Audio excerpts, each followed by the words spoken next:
So this is one of the things that I love most about running a film festival. That's when you get to talk to the directors and learn a little bit more about their processes, the way that they've come about their film, and you get to meet the storytellers of our generation. So here's the question and answer session. Can you please introduce yourself, tell us the name of your film, and tell us a little bit about your film?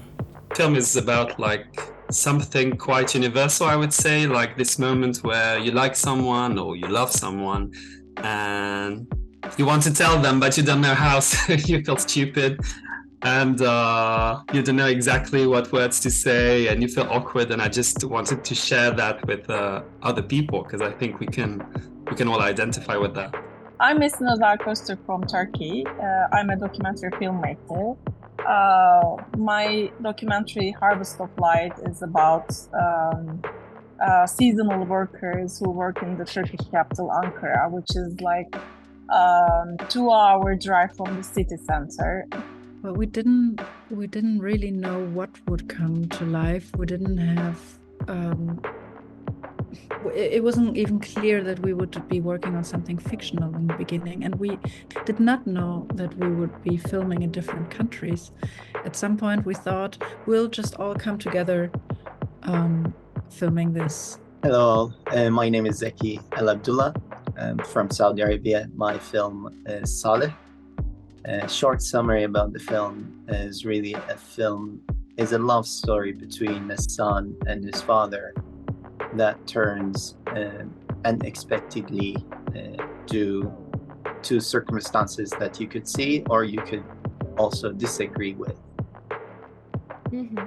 What is the genesis of the film? How did it come about? Was this like sitting in the bath and looking at your toes coming out of the water and looking like wrinkled prunes, or how did the story come about? The idea of the film came to me when I was in London. As I said, I'm an actor and I just went for an audition in East London, and it was like an industrial area. There was nothing and I wanted to eat, and I ended up in a McDonald's. And I don't know why, when I sat to eat, there were like 2 guys in front of me in sports outfits and they were just chatting like nothing special, and I couldn't even hear what they were saying, but something, I don't know what, caught my attention.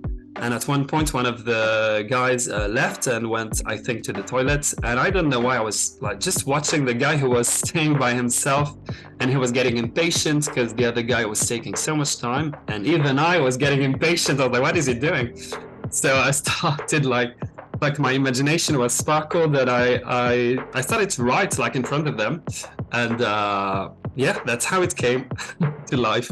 We were searching for a really strong and really touching story for a long time with my team.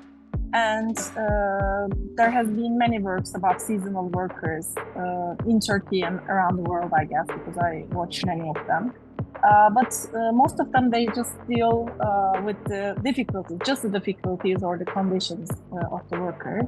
But we are telling that, but we are going some deeper into the story, because we have one generator and we are going through that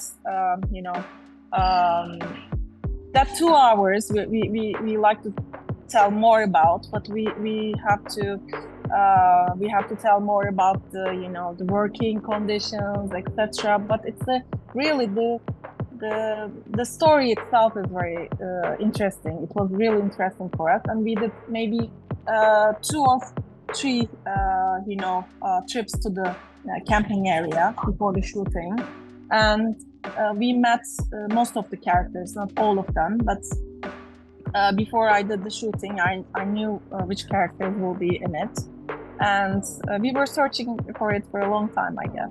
Yes. One thing that helped shape the story is that we decided to each take a character, and that we created a framework for the story, so that we decided that we would establish the world that they live in and the tone of that world and their existence, and that we would all so we each wrote a script for our character, but each one of us had the establishing time of their life and their habits and their way of coping for maybe 2/3 of the film, and then at the same point in each script there is the announcement, which says, oh, you can all go free. And then the big question is, how does your character respond to that?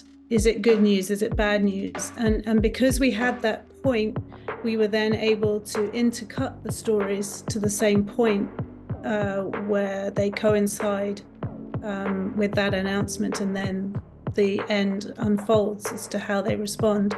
So we did have a framework before we started to write our scripts, and then obviously we responded to each other's scripts very much as well. So, I think that the film is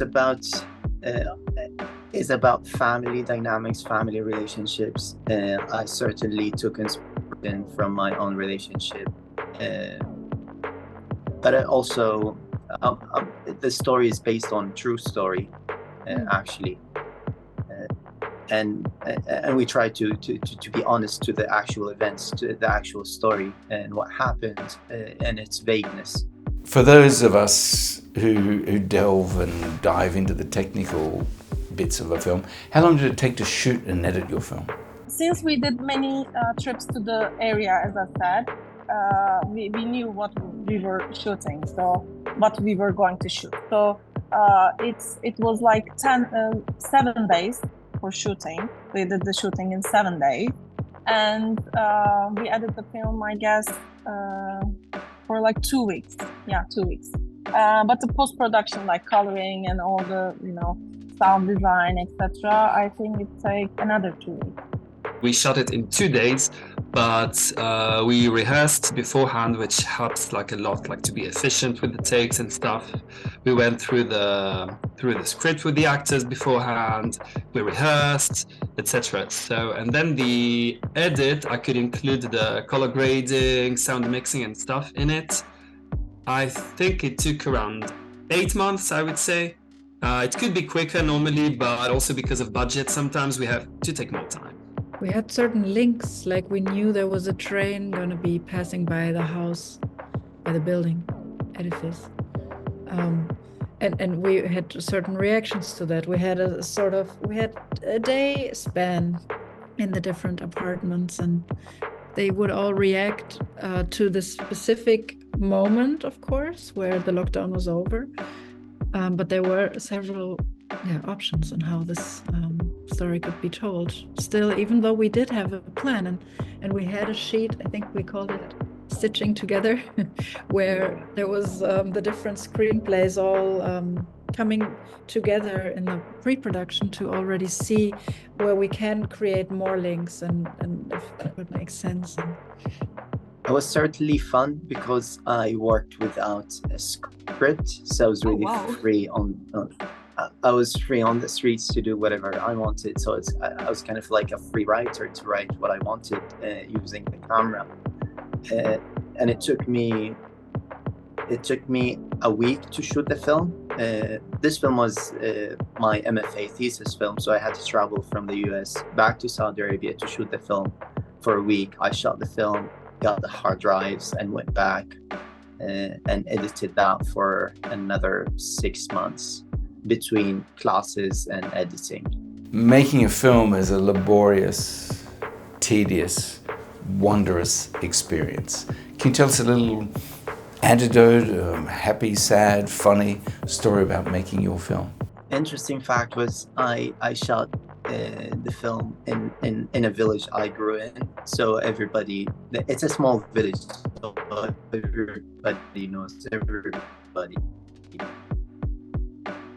and people haven't seen me in years. And as I was shooting, people would just interrupt the take and the scene. They were like, "Hey, Zaki, oh, good to see you." And I'd be like, "Okay, I'll just point the camera at them and then just have a normal conversation. Good seeing you. How are you? How's the family, etc." So that was a fun fact. I don't think I will encounter this other than shooting in this place, really. I would say that one of the most, I don't know how to qualify it, interesting thing is the sex scene, because I've never shot a sex scene before, and I was like, okay, how am I gonna do that? So of course I looked up a lot of things, and then we rehearsed with the actors, and we decided to go for this like a choreography, so that like everything that they would do is decided beforehand. And because I'm an actor, I also understand that. And I've heard many stories where the actors are surprised on set, like, "Ooh, could you do this? Ooh, could you get fully naked or whatever?" And this was like a no-go for me. So I tried really like to make sure that everything was clear, and we worked on it. And the actor was one of them was a bit nervous during the rehearsal, but he still wanted to go for it, so it's done. And then on the shoot, I was really prepared for that. I was like, okay, so everybody who's not needed can leave the room, so they don't feel too much watched. But then the actor was like, no, please, can you all stay? Because if you leave, it makes me feel more awkward. So I'm like, okay, great. So yeah, that was really like, I don't know, I found it really interesting to work. Life is about learning and lessons learnt, and often they're hard, difficult lessons that we take with us for the rest of our lives to make us better and hopefully easier. Did you learn any lessons from making your film? Production babies. Mhm. In fact, my little son was born, I think it was June 2020, and we were already meeting to make a film together, and later Linda had her moment. I did documentaries before, but I have never worked with the seasonal workers before, and I had some stereotypes in my head.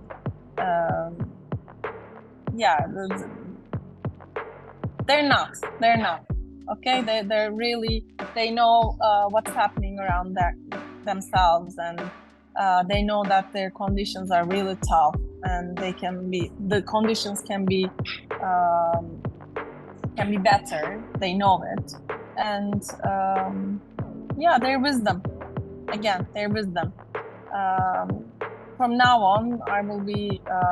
I know what's going on with the working class. That's it.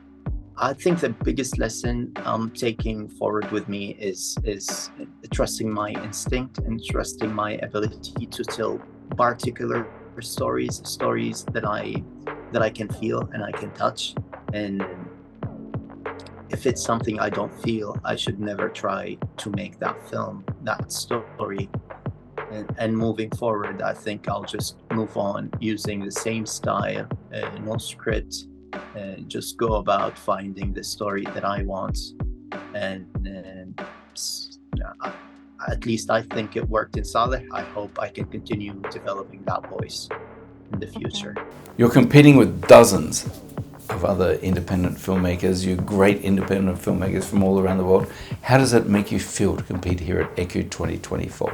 Well, it makes me feel really proud and grateful, of course. So thank you, ÉCU, again. And I've checked a bit the program, and there's so many countries represented. So I'm like really happy to be another one of them. I like the diverse representation, and also like being in this festival is nice, I think, because even if my film like is a gay love story, I think it could like speak to anyone, and I'm really happy that it can be shown in this how can I say that, in this context, and not like be only in LGBT festivals or whatever. I cannot wait to come there and see the other films. I'm sure that they're so good, and I wish everyone the best of luck. And I cannot wait to come there. That there are so many other filmmakers, so many other films from so many different situations and thoughts and inspirations. To be part of that is like being part of a lovely feast. So